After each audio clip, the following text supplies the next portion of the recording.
Sallallahu ala Muhammad.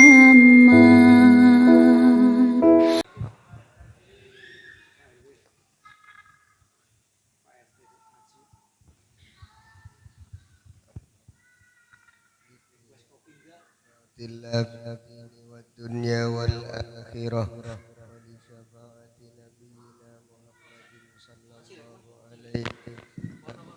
bil barakah wal karamah Syekh Abdul Qadir Al Jailani wa ala mana wal hadiruna wal hadirat wa ala kulli niyatin salihatin al-fatihah.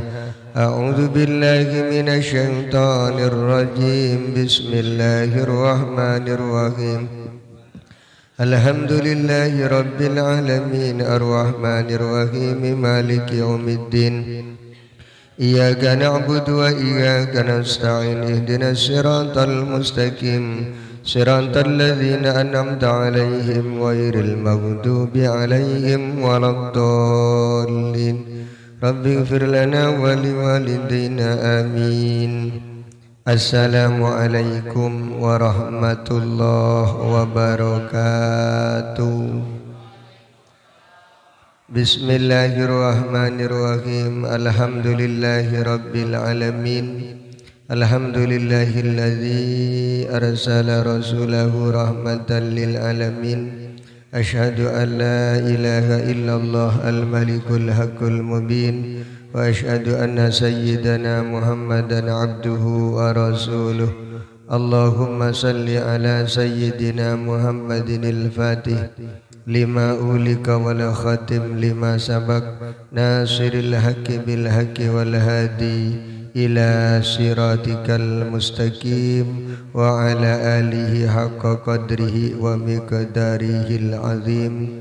Rabbi israh li sadri wa yassir li amri wahlul 'uqdatam min lisani yafqahu qawli.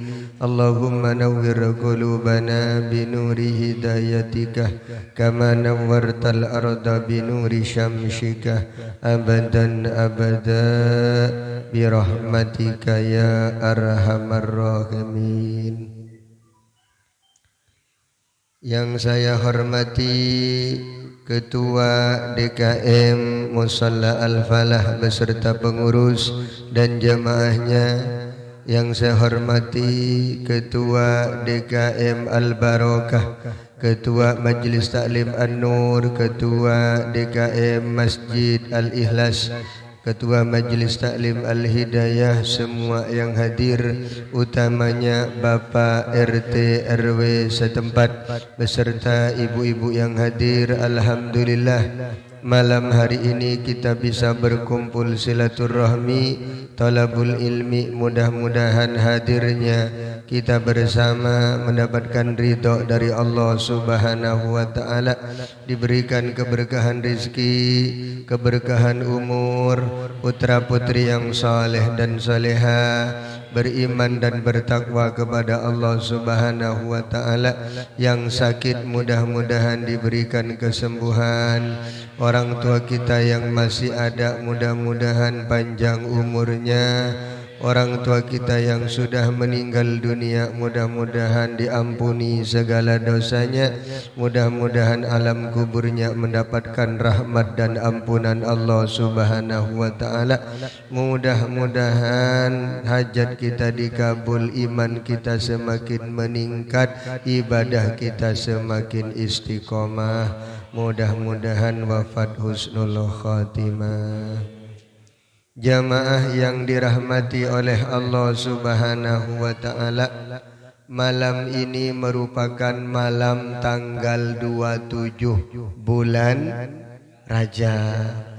Malam ini merupakan malam Isra dan Mi'rajkannya Nabi kita Muhammad sallallahu alaihi wasallam.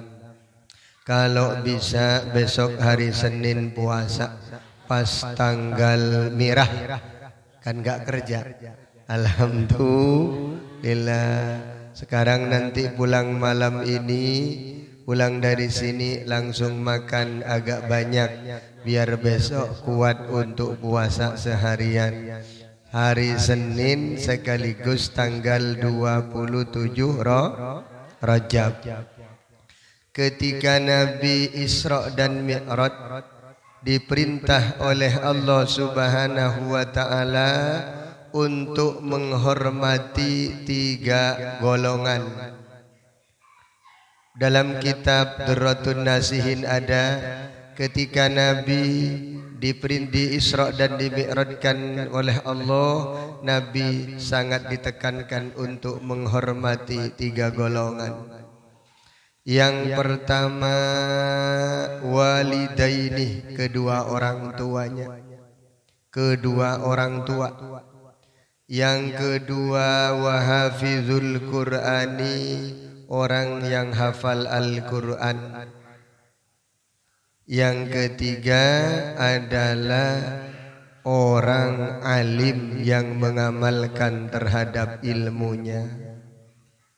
3 orang ini kata Allah kepada Nabi Muhammad sangat dianjurkan untuk dihormati. Pertama kedua orang tua. Yang kedua hafizul Quran, orang yang hafal Quran. Yang ketiga orang alim yang mengamalkan terhadap ilmunya. Ternyata ketiga-tiganya ini menjadi asbabiyah hidup kita insya Allah barokah kalau mengikuti menghormati 3 hal tersebut. Yang pertama orang tua. Orang tua ini saking mulianya orang tua berendeng setelah menghormati Allah dalam Al-Quran. Wa qada rabbuka alla ta'budu illa iyyahu wa bil walidaini ihsana. Uwanya uwa itu waw atop, yang mana ada hubungan dari lafaz sebelumnya, tidak bisa dipisah. Kalian jangan berbuat musyrik sama Allah, kemudian menghormati kedua orang tuanya. Ada juga ayat, 3 ayat tidak bisa dipisah. Yang pertama atiullah wa atiur rasul, taat sama Allah juga taat sama Nabi Muhammad. Enggak bisa Pak, taat sama Allah doang, sama Nabi Muhammad tidak taat. Enggak bisa. Yang kedua aqimus shalah wa atuz zakah, dirikan salat, tunaikan zakat. Itu enggak bisa diambil salah satu, enggak bisa, harus 2. Rajin salat, zakat dihilangkan, enggak bisa. Zakat doang, salat kagak, enggak bisa. Karena 2 kalimat tersebut di tengah itu adalah waw atop, antara lafaz yang sebelumnya dan sesudahnya itu tidak bisa dipisah. Aqimus shalah wa atuz zakah, wajib melaksanakan salat, juga wajib menunaikan zakat. Ayat yang ketiga yang tidak bisa dipisah dalam Al-Quran turun secara bersamaan. Aniskurli wali walidaikah, kata Allah, hendaklah engkau berterima kasih kepadaku, kata Allah, wali walidaikah, dan berterima kasih kepada orang tuanya, kepada orang tuamu. Saya ulangin lagi, 3 ayat turun secara bersamaan, tidak bisa dipisah.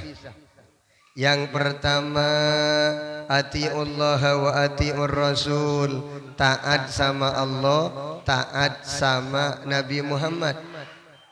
Yang kedua aqimus shalah wa atuz zakah, dirikan salat, tunaikan zakat, tidak bisa diambil satu. Yang ketiga aniskurli wali walidaikah, kata Allah, engkau harus berterima kasih kepada Allah dan engkau juga harus berterima kasih kepada kedua orang tuamu. berterima kasih kepada Allah dengan cara mengikuti perintah Allah. Berterima kasih kepada kedua orang tua dengan cara menyenangkan hati orang tua. Enggak bisa orang rajin sholat sama orang tua enggak bener, enggak bisa Pak. Enggak bisa. Rajin sholat tapi orang sama orang tua enggak beradab, enggak bisa. Bahkan dalam sebuah kitab, kalau kita ingin bahagia rumah tangga, jangan kecewakan orang tua dan mertua. Kalau mertua sama orang tua disakitin atau kita menjadi anak yang durhaka, menantu durhaka, efeknya nanti ke rumah tangga kita. Dalam sebuah kitab juga dijelaskan, barang siapa orang yang taat sama orang tua, ingin barokah urusan rizki, ingin barokah urusan rumah tangga, dianjurkan taat sama orang tua. Ingin barokah dalam masalah urusan ilmu, berkhidmah kepada guru, taat sama guru. Tuh Pak. Jadi ketika Nabi di Isra dan di Mi'rajkan sangat ditekankan untuk menghormati tiga golongan.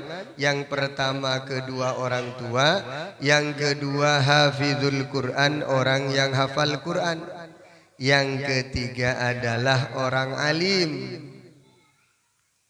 Tiga hal ini kalau dibuat kecewa, dibuat nangis, maka bumi, langit beserta isinya akan menangis, kata Allah. Orang tua kalau dibuat senang, maka hidup kita akan senang. Orang tua dibuat kaget terus gara-gara kita, susah terus gara-gara kita. Apakah kita pernah mendengar cerita kisah Alqamah? Alqamah itu Bu seorang sahabat, puasanya rajin, ibadahnya rajin. Cuman Alqamah setelah punya istri lupa sama ibunya. Setelah punya istri lupa sama ibunya, lupa sama orang tuanya. Sampai Alqamah di akhir hayatnya itu tidak bisa mengucapkan dua kalimat syahadat. Kenapa? Karena Alqamah suka nyakitin orang tuanya setelah berkeluarga. Alqamah seorang sahabat, Pak.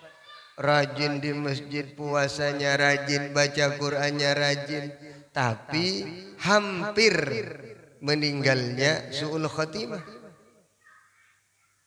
Begitu ditanya, sahabat nonton baca syahadat, Alqamah enggak begini. Abu Bakar menuntun untuk membaca syahadat, Alqamah begini. Akhirnya lapor kepada Nabi kita Muhammad, ya Rasul, kata Sayyidina Abu Bakar, itu Alqamah dari tadi lidahnya kaku, gak bisa sama sekali suruh la ilaha illallah, gak bisa ini, gak bisa. Ternyata Nabi datang. Setelah Nabi datang, ternyata Nabi paham bahwa Alqamah ini punya dosa sama ibu kandungnya. Begitu dicari, ibu kandungnya ada. Begitu ditanya apa penyebabnya, kata ibunya, Alqamah semenjak nikah gak pernah sama sekali silaturahmi sama ibunya. Begitu dikatakan oleh Nabi Muhammad, ternyata ibunya gak mau memaafkan, saking sakit hatinya. Kata Nabi Muhammad, kalau begitu dibakar aja hidup-hidup. Akhirnya ibu Alqamah bersedia memaafkan dosa-dosanya Alqamah, sehingga Alqamah di akhir hayatnya bisa membaca dua kalimat syahadat setelah diampuni, dimaafin dosanya sama ibunya. Hati-hati Pak, berendeng terus. Ngormatin orang tua sama perintah Allah di dalam Al-Quran berendeng terus. Berendeng terus. Hati-hati. Yang kedua yang disuruh untuk menghormati adalah dalam Isra dan Mi'rajnya Nabi Muhammad adalah hafizul Quran, orang yang hafal Quran. Mustajab dawuhnya orang hafal Quran asalkan Al-Quran diamalkan. Walaupun ada yang belum mengamalkan tapi sudah tahfidz, sudah hafal. Hafidhah. Kalau zaman dulu orang hafal Quran itu meludah nggak boleh sembarangan. Kalau meludah dikasih wadah plastik, dibuang ke tong sampah. Kenapa? Ludahnya takut diinjek orang.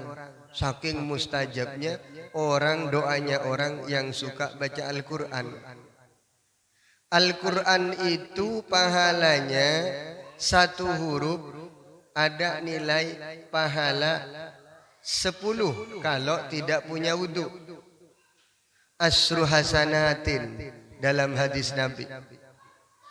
Kalau punya wudu khamsun wa isruna hasanah 25. Kalau punya wudu. Kalau enggak punya wudu boleh baca Al-Quran, boleh Pak. Ikut tahlilan boleh, baca rotib enggak punya wudu boleh. Kalau punya wudu pahalanya lebih banyak Bu. Ibu mau hadiran malam Jumat atau al-mar'atus sholihah atau ke mushola al-barokah. Kalau punya wudu per huruf kata Nabi khamsun wa isruna hasanatan 25 kebaikan per huruf. Kalau punya wudu dan dibaca pada waktu sholat itu pahalanya mi'atu hasanatin 100 kebaikan per huruf. Saya ulangin lagi. Kalau baca Quran tidak punya wudu pahalanya per huruf 10. Kalau punya wudu kata Nabi di luar sholat tapi punya wudu khamsun wa isruna itu 25. Kalau punya wudu pahalanya dibaca pada saat sholat pahalanya per huruf 100. Makanya kalau kita sholat duha, qobliyah, ba'diyah, tahajud, witir, surat-suratnya yang agak panjang Bu. Jangan kul huwallahu ahad.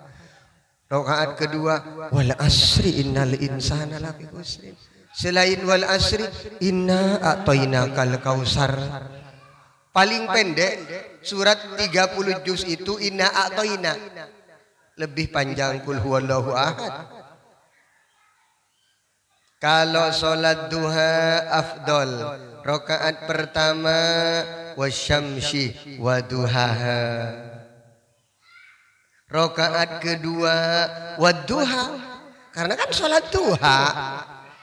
Ini sholat duha kul huwallahu ahad terus. Wasyamsi wa duhaha wal qamari idza talaha wan nahari idza jallaha wal laili idza yaghshaha was samai wa ma banaha. Macet. Wal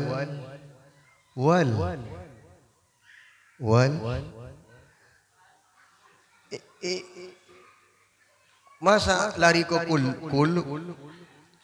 Ya abdulnya jangan langsung ini, jangan langsung ruku, enggak abdul. Kita bingung. Wasyamsi wa duha wal qamari wan nahari wal laili idza yaghshaha wan. Oh. Kagok, udah ruku aja enggak abdul. Kalau keder putar balik. Putar kemana? Ya yang paling apal. Apa yang paling apal? Oh kuluhu. Iya, enggak abdul, kurang abdul. Kalau ibu langsung ruku. Tapi diganti. Sama kayak bapak-bapak lupa saat sholat tarawih. Biasanya bapak-bapak yang suka lupa kagok itu kuliah ayyuhal kafirun. Kuliah ayyuhal kafirun wala a'budu wala ana wala abidun wala antum. Apa yang di belakang mau benerin sama-sama nggak bisa. Itu repot. Maka sangat dianjurkan kalau bisa mah surat-suratnya itu sudah ditempelkan. Ya Pak De ya, ditempelkan. Kadang bingung kitanya. Sekarang alam taro apa li ilafi Quraisyin ya? Rokaat keberapa ini? Ke-6 apa ke-5? Bingung akhirnya imam kadang suka begitu rokaat kedua dikira rokaat ke-1. Bingung. Kan pernah kejadian itu di mushola. Kata imamnya baru dapat 1, kata makmumnya dapat 2. Kata imamnya kayak kata makmumnya, subhanallah. Apa subhanallah? Kata imamnya baru dapat 1 masa subhanallah. Tetap aja imamnya. Akhirnya ibu-ibu separuhnya berdiri, separuhnya maunya sendiri. Ya separuh. Ngapain? Orang udah dapat 2 katanya. Apa yang terjadi? Yang satunya separuhnya ikut imam berdiri, yang separuhnya ikut kemauan sendiri. Emang betul kata ibu. Emang saya yang salah. Sambil ngumil lagi sholat. Ya Allah, imam salah. Akhirnya ibu-ibu kalau seperti ini, apa yang harus dilakukan? Kalau imam berdiri, subhanallah enggak mau, kata imam saya yang benar. Kata makmum, sayalah yang benar. Lah kalau terjadi seperti ini, makmum boleh niat mufarokoh. Niat mufarokoh itu pisah dari imam. Atau ibu nunggu imam, assalamualaikumnya bareng. Tapi yang paling enak udahlah mufarokoh. Sama kayak bapak berjemaah di suatu tempat, bapak lagi pulang kampung, mampir ke rest area atau mampir ke musola di pinggir jalan. Begitu sholat ternyata imamnya itu enggak fasih dalam membaca surat Al-Fatihah. Kenapa enggak fasih baca surat Al-Fatihah? Giginya pada lepas. Alhamdulillah Rabbil Alamin. Mustaqim, aturan mustaqim,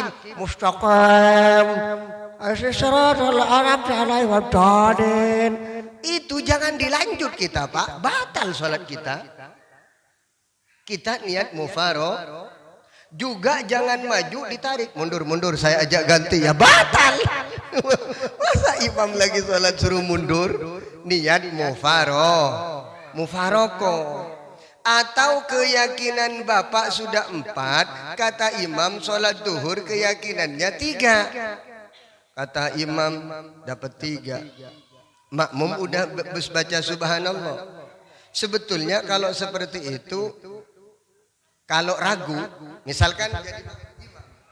Kalau saya Pak Edi ragu misalkan. Biasanya ragu itu satu karena faktor kecapean. Kalau imam capek biasanya mudah salah. Atau habis berantem suami istri. Itu mudah salah Bu. Ya, tapi jangan suudon. Begitu imam salah habis berantem suami istri. Gak boleh. Kalau saya pribadi Pak begini. Nih. Bingung. Pernah bingung sering. Nah, subhanallah saya dapat 3 apa dapat 4 ini ya. Subhanallah wa bihamdihi enggak khusyuk sama sekali. Bingung. 3 apa 4 ya. Akhirnya Allah lihat ke belakang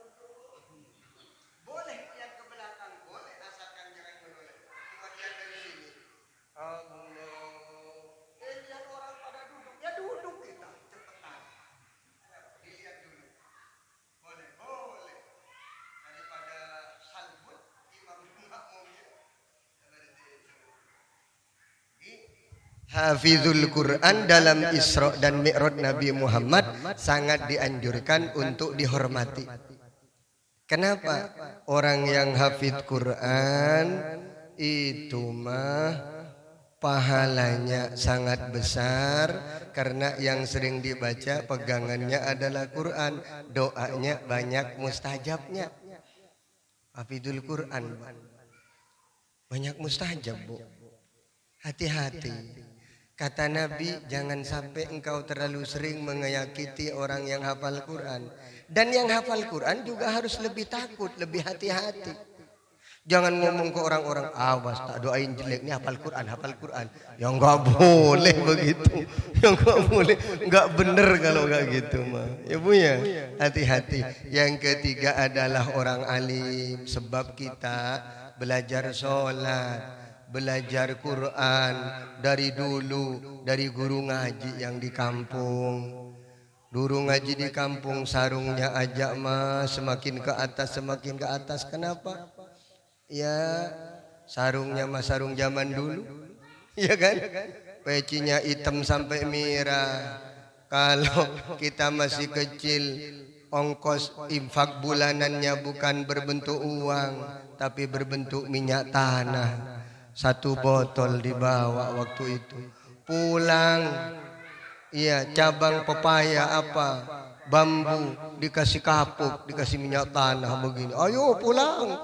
Giliran nyampe kok ada yang kebakar ininya mah. Kenapa? Fuh gitu. Bergurau di jalan zaman dulu. Jadi kita bisa sholat, bisa baca Quran, itu adalah jasa orang alim, jasa guru-guru kita. Guru kampung itu Pak, barokahnya besar. Sebab apa? Orang kadang alim, jebolan Kairo Mesir, kuliah di mana, pesantren mana, yang dibaca adalah pendidikan terakhir kan. Kuliah di mana, pesantren di mana, di Darul Quran. Kuliah di mana, di kampus sana, di Mesir sana. Oh guru ngaji yang paling parah ngajarin abata sajaha khodada rozasa syashodo kalama nawaha la aya wassalamu. Turutan kan dulu ada wassalamunya Pak. Kalau ikro kan gak ada. Itu yang paling mendasar dan paling banyak barokahnya. Suka dilupakan guru ngaji kampung. Jangan sampai kita Pak pulang kampung gak silaturahmi kepada anak putra putri guru-guru ngaji kita. Kalau guru ngaji kita sudah gak ada, itu besar sekali barokahnya. Jadi ketiga ini dalam Isra Mi'rajnya Nabi dianjurkan untuk memuliakan 3 perkara.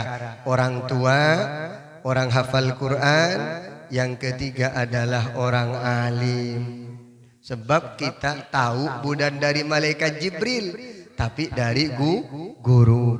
Guru wajib dihormati. Halaman 77. Betul? Hakikat niat. Apa sebenarnya hakikat niat itu? Jawaban kondisi dan sifat sebuah hati yang tercukupi dengan 2 hal, yaitu ilmu dan amal. Bayanu hakikatin niyati i'lam.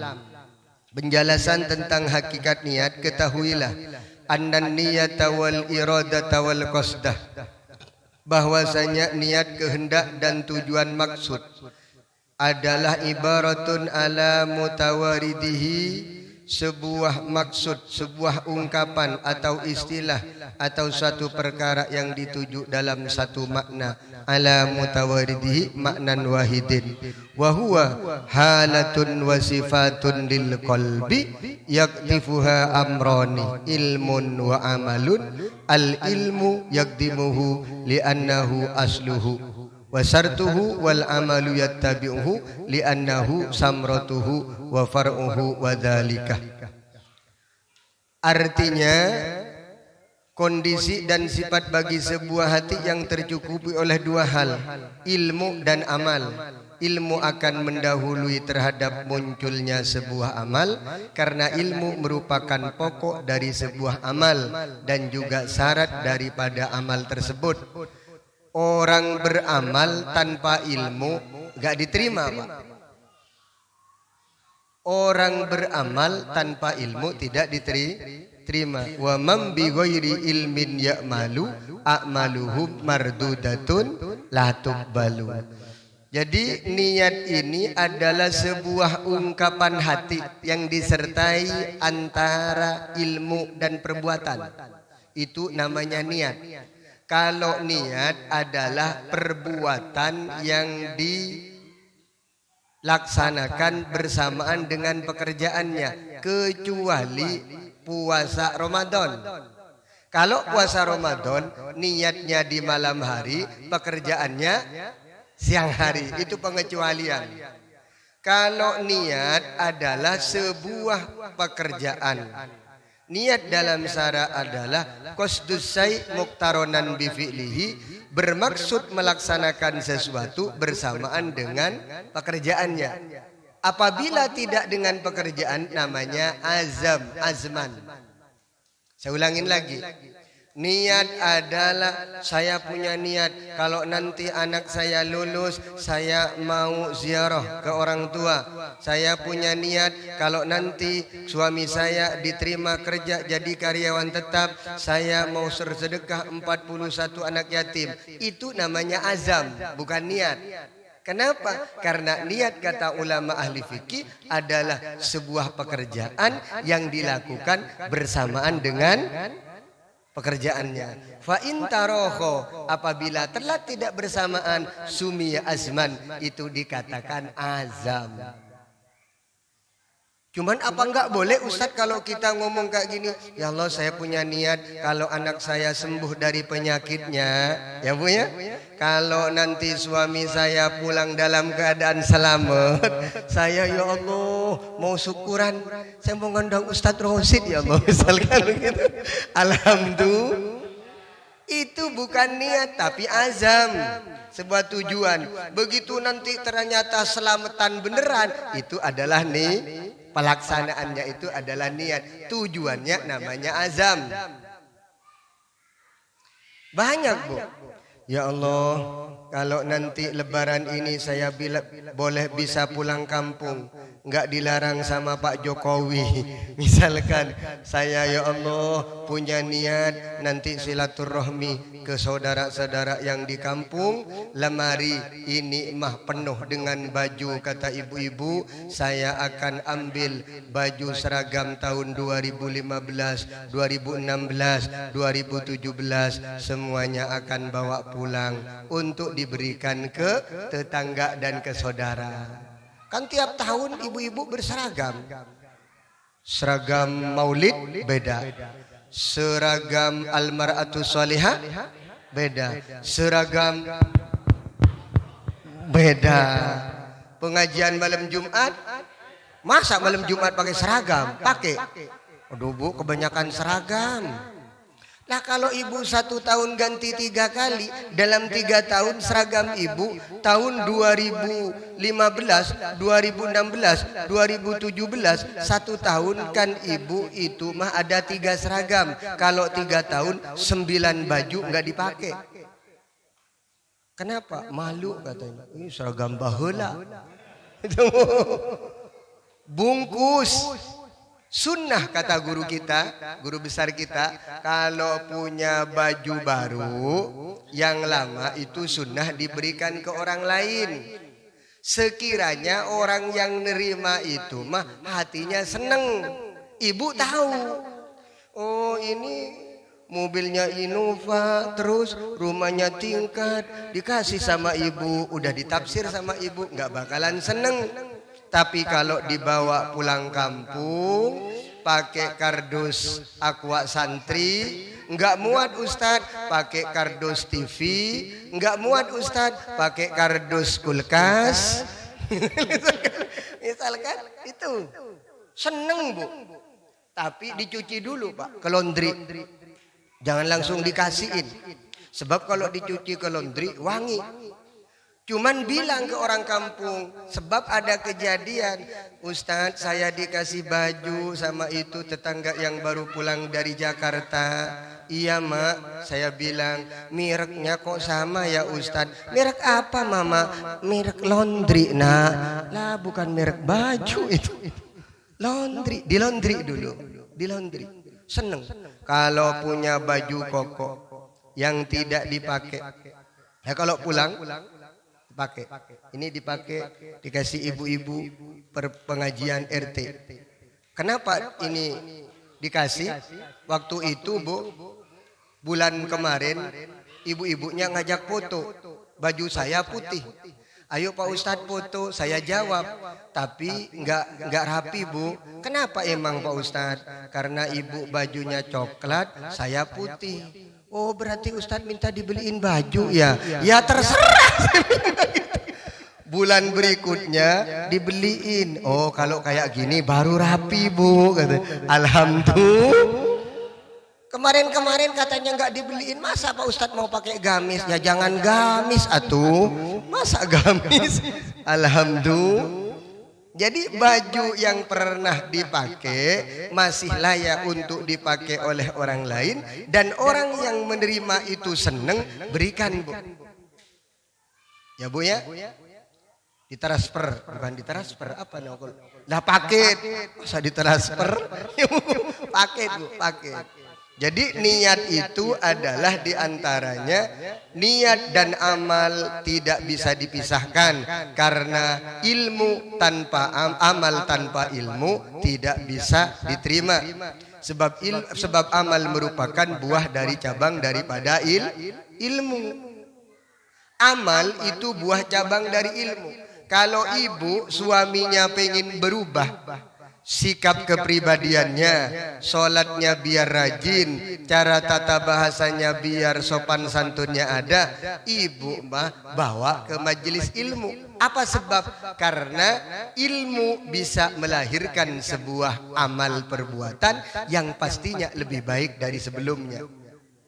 Banyak Bu, dulu ibu-ibu ketika masih gadis belum puasa, bulan puasa enggak puasa. Ketika masih gadis dulu mah jarang sholat ya Bu ya.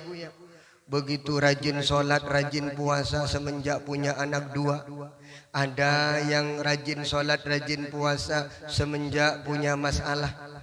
Ada juga yang hampir meninggal dunia sakit parah. Begitu azam ya. Sekarang ada ilmu baru. Ya Allah saya punya azam. Orang kan punya azam, ayam apa azam? Azam tujuan. Siapa punya azam? Kalau saya sembuh dari penyakit ini ya Allah, saya mau bersyukur. Pertama sujud syukur. Harus sujud syukur Pak Tayudin. Pak Tayudin ini LC, lulusan COVID. Harus bersyukur ini. Banyak keajaiban ini Bu menurut saya Bu. Kenapa? Satu katanya dengar anaknya ketiban itu enggak apa-apa. Ketiban pelapon anaknya enggak apa-apa. Kebal. Bukan kebal, sebelum ketiban mungkin malaikat bilang, "Teh, pindah itu budak pindah." Begitu dipinum burak. Coba. Itu aturan kalau sujud syukur enggak kemarin? Enggak kan?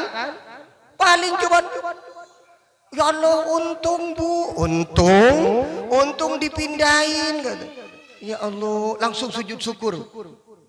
Enggak tahu bacaannya Pak Ustadz, enggak apa-apa, yang penting sujud ya Allah, terima kasih ya Allah. Terima kasih. Ya Allah. Di sini banyak LC, lulusan COVID. Ya Allah. Pak, harus sujud syukur, Pak. Pokoknya penyakit sembuh, sujud syukur, perbaiki ibadah, diterima kerja, sujud syukur, anak lulus, sujud syukur, anak sembuh dari penyakit, sujud syukur. Sujud syukur apa? Sebagai tanda terima kasih bahwa Allah saat itu pertolongan Allah sangat nyata bagi kita. Nyata bagi Pak Tayudin ini pertolongan Allah. Coba, ya Allah. Paling ngelus dada doang. Jangan ngelus dada, sujud syukur. Sujud syukur. Amal dan ilmu tidak bisa dipisahkan. Amal merupakan buah cabang dari ilmu. Hal tersebut disebabkan karena semua amal, maksudnya gerakan dan diam, merupakan sebuah hal yang sifatnya ikhtiari, bisa diwujudkan dengan usaha, dan juga amal tidak akan bisa terrealisasikan tanpa adanya tiga hal: ilmu, iradah, dan kudrah. Perhatikan ini, Bu, Pak. Ilmu, iradah, kudrah. Ada iradah dulu, ada kudrah, ada ilmu. Tapi di sini ilmu, iradah, kudrah. Pertama ilmu dulu.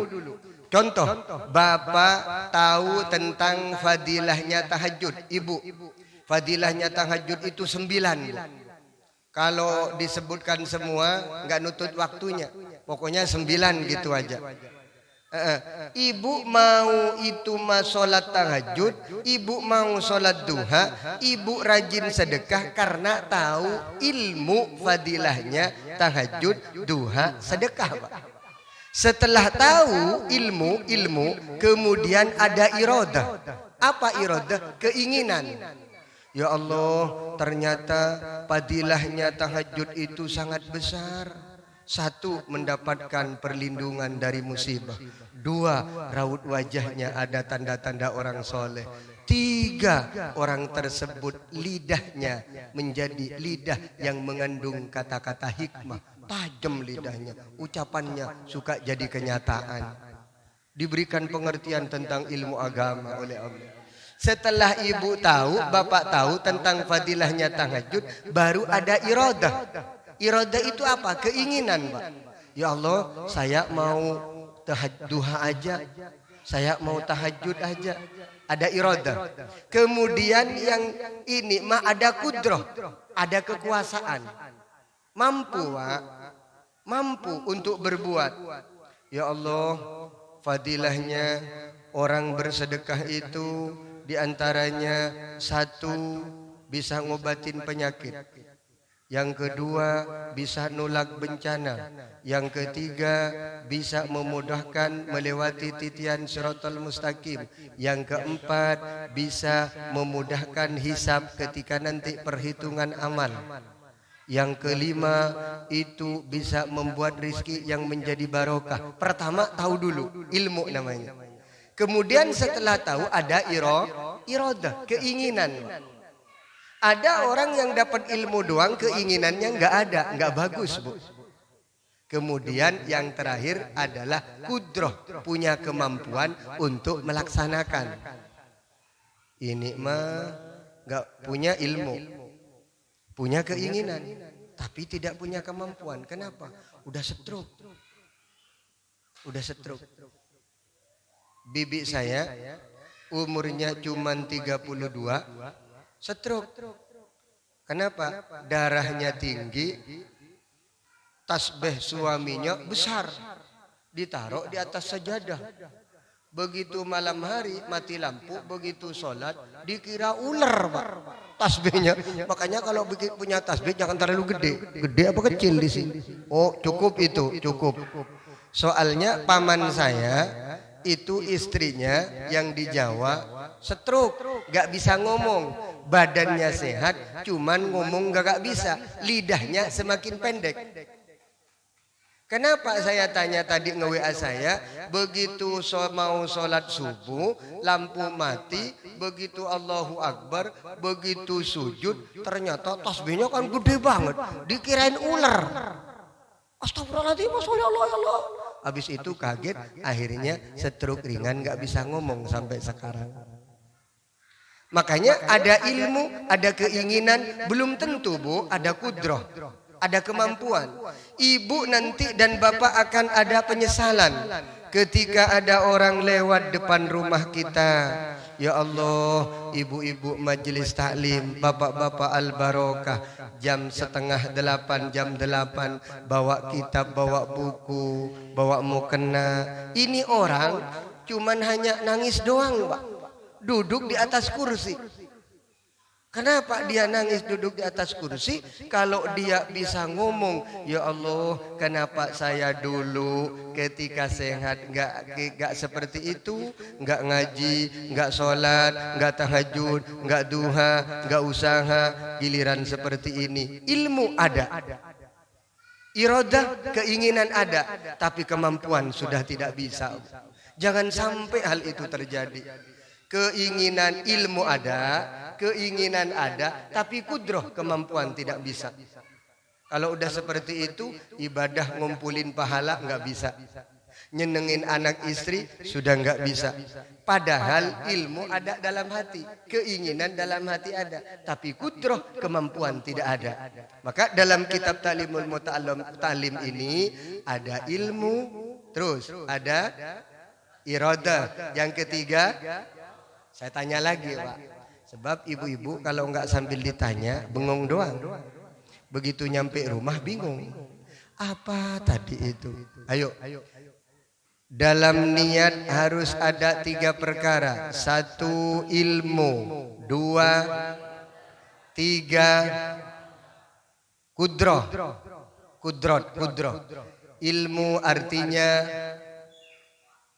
pengetahuan. Ya Bu ya. Yang kedua iradah artinya punya keinginan. Tuh kalau keinginan ibu langsung tanggap. Yang ketiga apa itu kudroh? Kemampuan. Saya ulangin lagi. Dalam niat harus ada 3 perkara. Yang pertama ada, yang kedua ada, yang ketiga ada. Ilmu adalah pengetahuan, iradah adalah, ketiga adalah kudroh, kemampuan. Bu, Pak, ya Allah, mumpung sehat bener, ngumpulin pahala, nabung, hadir ke majelis ilmu ngumpulin pahala, zikir ngumpulin pahala, tahlilan ngumpulin pahala, baca Quran ngumpulin pahala, tahajud ngumpulin pahala, duha ngumpulin pahala. Semoga amaliyah yang kita lakukan bisa menghapus dosa-dosa yang pernah kita lakukan. Mudah-mudahan semuanya sehat, berkah rezekinya, berkah umurnya, solihin solihat putra putrinya. Alhamdulillahi Rabbil Alamin. Allahumma salli wa sallim ala Sayyidina Muhammadin salatan tunjina biha min jami'il ahwali wal afad wa taqdilana biha jami'al hajat wa tutahhiruna biha min jami'i sayyiat wa tarfa'una biha indaka ala darajat wa tuballighuna biha aqsal ghayat min jami'il khairat fil hayati wa ba'dal mamat. Allahumma lakal hamdu wa ilaikal mushtaka wa antal musta'an, la hawla wa la quwwata illa billahil aliyyil azim. Allahumma barik lana fi umrina wa barik lana fi rizqina wa barik lana fi awladina bi rahmatika ya arhamar rahimin.